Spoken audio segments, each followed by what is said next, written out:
Loan fraud मामले में बड़ा एक्शन हुआ है। ईडी ने रंजीत मोटर्स के खिलाफ केस दर्ज कर लिया है। मनी लॉन्ड्रिंग और बैंकिंग फ्रॉड के मामले में केस दर्ज किया गया है। तो बता दें, सीबीआई के बाद ईडी ने यहां पर कोर्ट में याचिका दायर की और 2010 में बैंक से 36 करोड़ का लोन लिया था। खुद को एनपीए बताकर बैंक को चूना लगाया गया। बैंक ऑफ बड़ौदा से लोन लेने के बाद चुकाया भी नहीं। वही कैश क्रेडिट की बात की जाए तो 7 करोड़ लेकर ये पैसे नहीं चुकाए गए। ईडी ने 27 करोड़ रुपए की संपत्ति जब्त की थी और 16 सितंबर को रंजीत मोटर्स की संपत्ति जब्त की गई थी।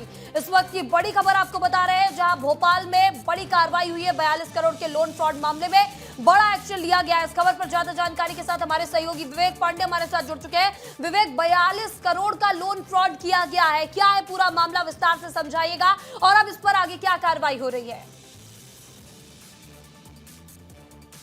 देखिए महिमा, मध्य प्रदेश में लगातार लोन फ्रॉड के मामले निकल के सामने आ रहे हैं और ये जो ताज़ा मामला निकल के आया है, ये इस पर इन्फोर्समेंट डायरेक्टरेट ने कोर्ट में याचिका लगाई थी और prevention of money laundering act के तहत ईडी ने इस पर कार्रवाई की है और 16 सितंबर को 27 करोड़ रुपए की संपत्ति को जब्त किया गया है और इसके साथ ही 42 करोड़ रुपए के धोखाधड़ी के मामले में prevention of money laundering act के तहत एक बड़ी कार्रवाई की गई है।